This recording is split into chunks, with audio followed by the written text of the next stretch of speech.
കോഴിക്കോട് ഒരു വീടിന്റെ അരികിൽ ആ വീട് വിള്ളല് പറ്റി ഉദ്ഘാടനം ചെയ്യാതെ പേടിച്ച് നിൽക്കുക.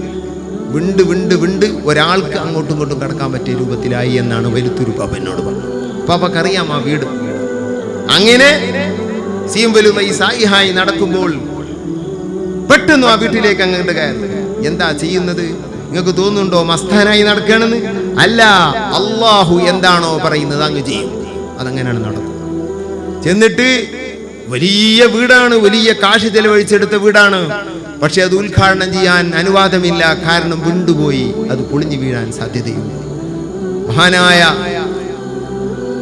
ഖളിർ അലൈഹിസ്സലാം ഒരു മതിൽ പൊളിഞ്ഞു വീഴാൻ നിൽക്കുമ്പോൾ അത് കൂട്ടിക്കൊടുത്തത് വിശുദ്ധ ഖുർആനിൽ വലിയ സംഭവമായി പറയുന്നുണ്ട്. മൂസ നബി അലൈഹിസ്സലാം ആ കാര്യത്തിൽ സംസാരിക്കുന്നത് നമുക്ക് സൂറത്തുൽ കഹ്ഫിൽ കാണാം.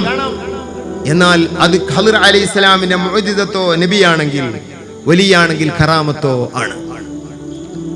ഖളിർ അലൈഹിസ്സലാം നബിയാണെന്നാണ് ബലപ്പെട്ടതെന്ന് ഇമാം നവവി തങ്ങൾ തഹ്ദീബുൽ അസ്മാഉ വൽ ലുഗാത്ത് എന്ന ഗ്രന്ഥത്തിൽ പറയുന്നു. വലിയാണെന്നതാണ് ബലപ്പെട്ടതെന്ന് ഇമാം മഹല്ലി തങ്ങൾ ജലാലൈനിയുടെ വിശദീകരണത്തിൽ ജലാലൈനിയിൽ പറയുന്നു.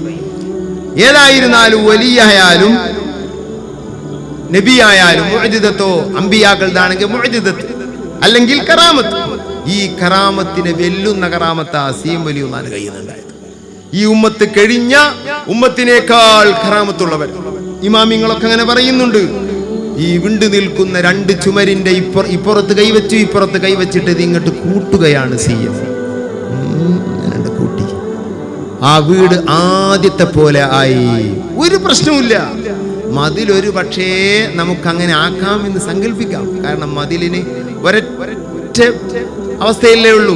അപ്പുറം ഇപ്പുറം തൂണും കാര്യമൊക്കെ ഉള്ളത് ഇങ്ങനെ ആക്കുമ്പോൾ മറ്റു ഭാഗം പൊട്ടിപ്പോവും. അപ്പൊ മതിലിനേക്കാൾ വലിയതാ പിന്നെ തട്ടുള്ള വീടും.